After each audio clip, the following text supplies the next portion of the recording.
বললেও রুম পাওয়া যাবে। আমরা অ্যাটাচ বাথ খুঁজছি, 2টো রুম নেব।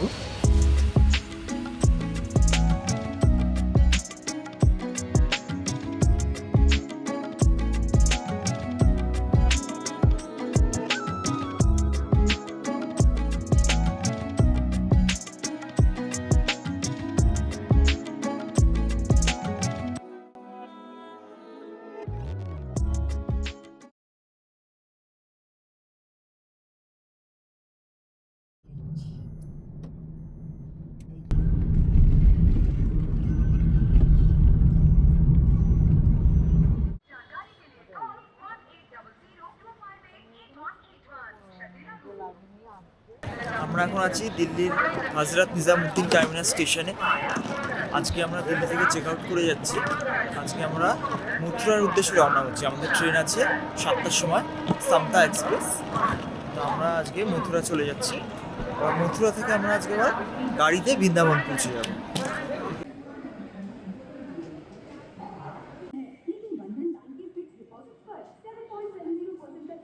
সামতা এক্সপ্রেস আসবে 7 নম্বর প্ল্যাটফর্মে। আমরা এখন 7 নম্বর প্ল্যাটফর্মের দিকে এগোচ্ছি।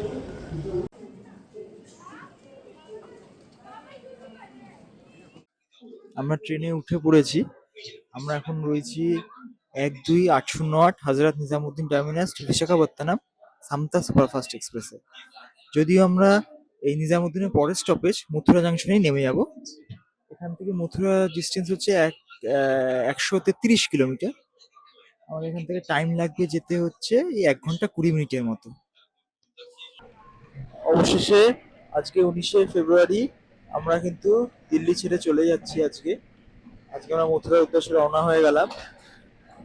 তো আমাদের দিল্লি কিন্তু বেশ ভালোই লেগেছে। খুবই সাজানো গোছানো শহর, একদম পরিষ্কার রাস্তাঘাট, খুবই সাজানো গোছানো। তবে শুধু একটা জিনিস যেটা ভালো লাগে না দিল্লি, সেটা হচ্ছে শুধু জ্যাম।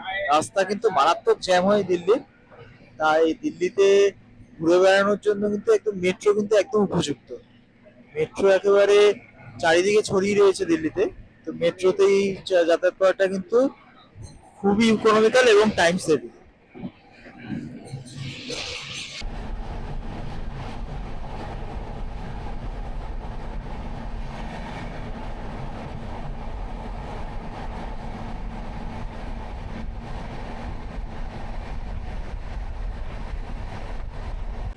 বাইরে কিন্তু এখন ভালো ঘন পুরো কুয়াশা রয়েছে। ঠান্ডা এখন আছে, মোটামুটি একটা ভালোই ঠান্ডা রয়েছে।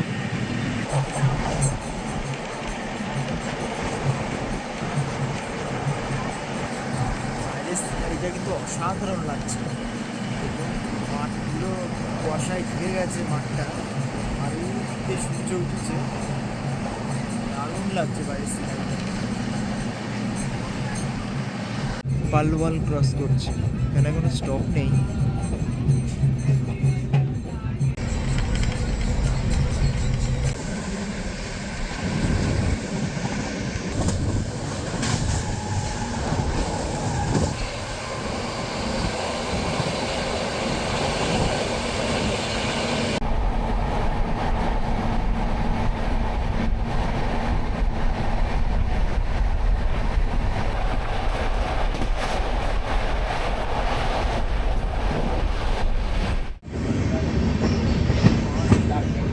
বৃন্দাবন রোড ক্রস করে যাচ্ছে। এখন ঘড়িতে বাজে 8টা 14। আর কিছুক্ষণ বাদেই আমরা মথুরা নামব।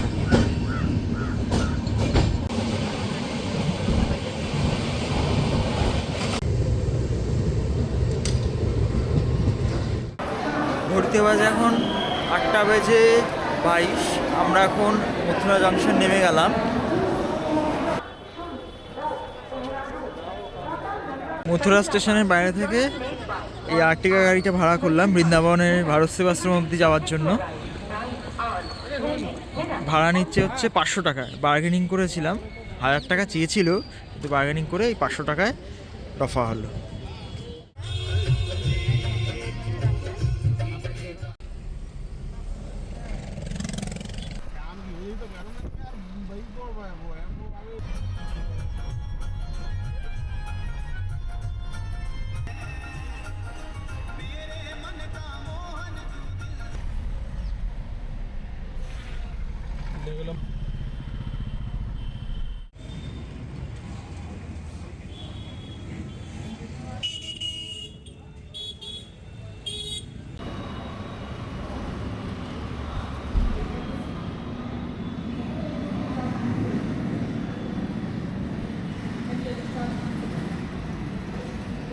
পৌঁছে গেছি বৃন্দাবনের এই ভারত সেবাশ্রম আশ্রমে।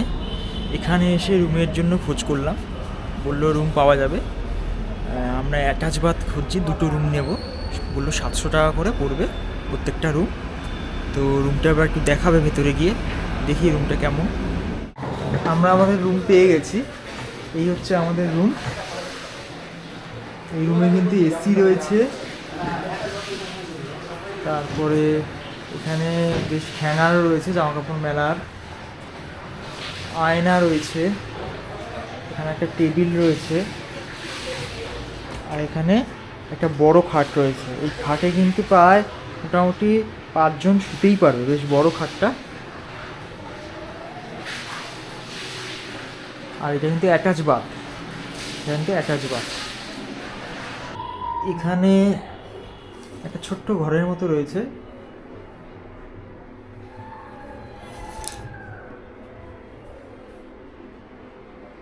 আর এই হচ্ছে অ্যাটাচ বাথরুম, এখানে গিজার রয়েছে, এক্সস্ট ফ্যানও রয়েছে, এখানে একটা বেসিন রয়েছে,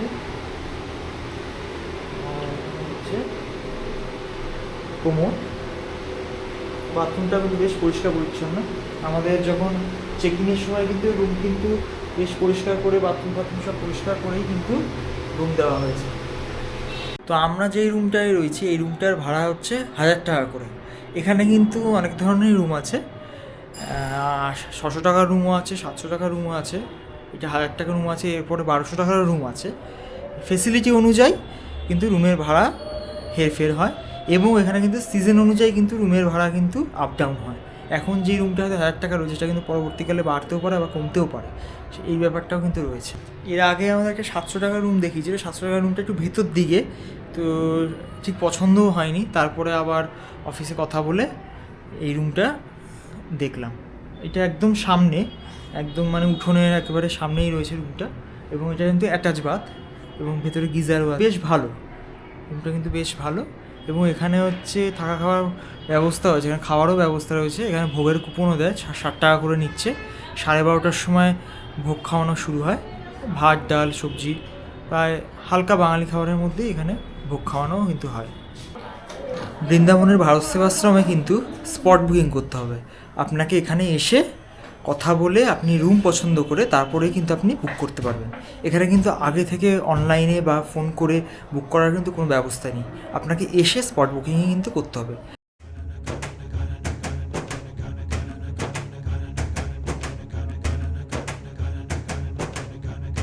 আমরা এখন এসেছি বৃন্দাবনে নানান মন্দির দর্শন করতে। প্রথমে আমরা যাচ্ছি নিধিবনে।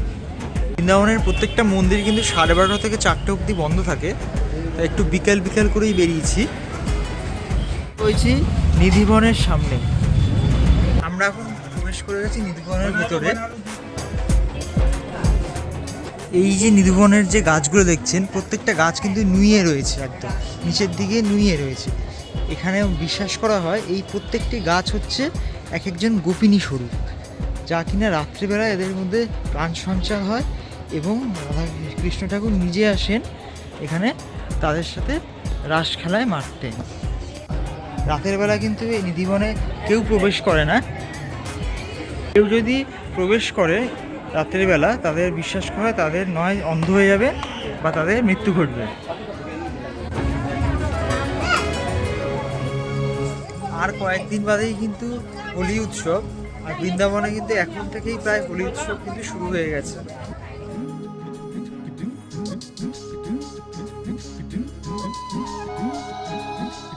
এইখানেই কিন্তু সাধক হরিদাস, যে কিনা বাঁকি বিহারীজি মন্দির যে তৈরি করেছিলেন, তার সমাধি রয়েছে। সাধক হরিদাসই কিন্তু বাঁকি বিহারীজি মন্দির তৈরি করেছিলেন। উনি স্বপ্নাদেশ পান কৃষ্ণ ঠাকুর যে এই নিধিবনেই কিন্তু তিনি কোথাও রয়েছে, এবং পরের দিনে যখন উনি এসে আবিষ্কার করেন এই কালো করে মূর্তি এই বাঁকি বিহারীজি।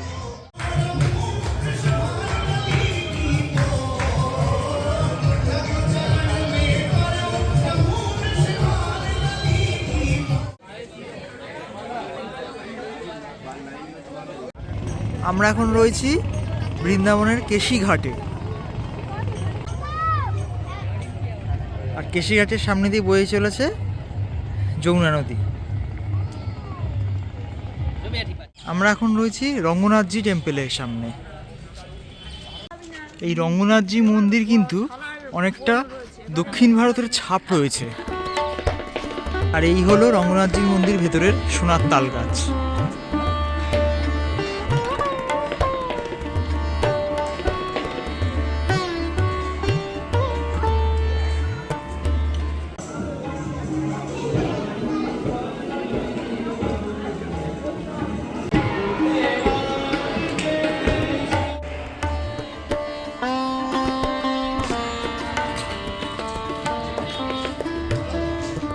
আমরা এখন আছি বৃন্দাবনের গোবিন্দদেব টেম্পলে। এই গোবিন্দদেব টেম্পল কিন্তু তৈরি করেছিলেন অম্বরের রাজা মানসিং 1500 খ্রিস্টাব্দ, এবং কি মীরাবাই যখন বৃন্দাবন ভ্রমণে আসেন তখনও কিন্তু এই মন্দির দর্শন করেন।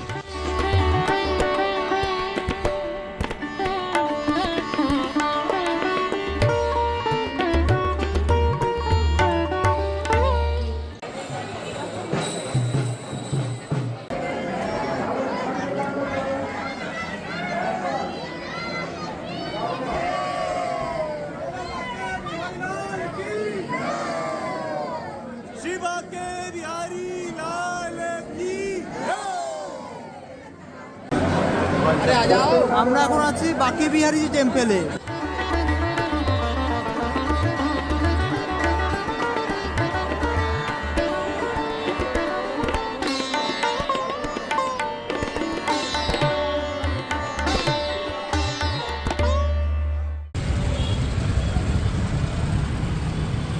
এখন চলে এসেছি প্রেম মন্দিরের সামনে।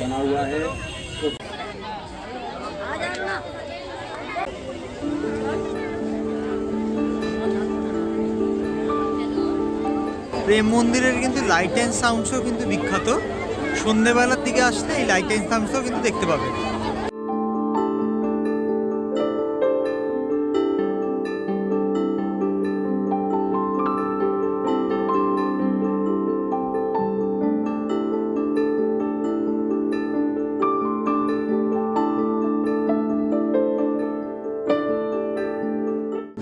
অসাধারণ লাগছে কিন্তু এই কালারিং লাইটে, অসাধারণ লাগছে এই প্রেম মন্দির।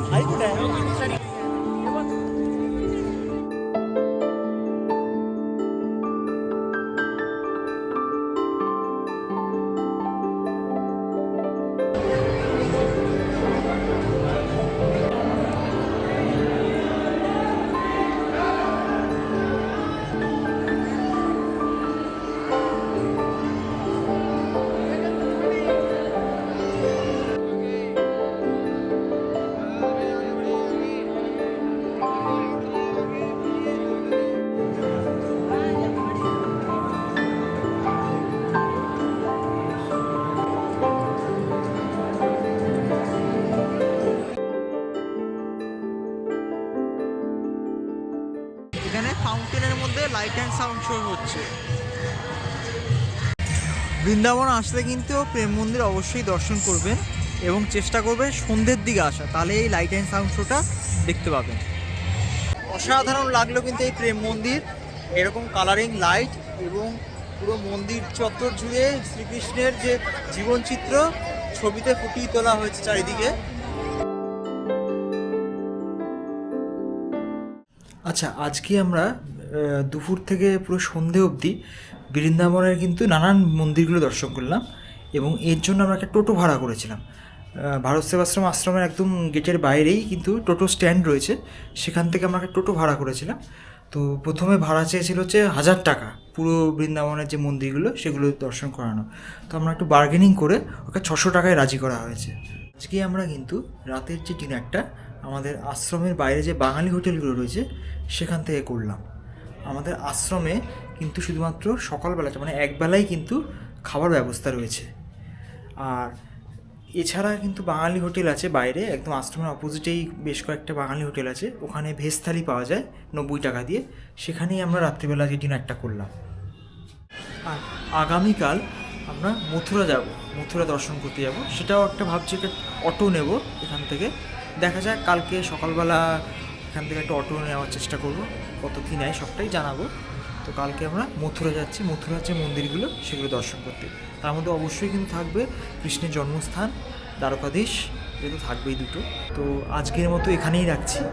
তো সবাই ভালো থাকবেন, সুস্থ থাকবেন।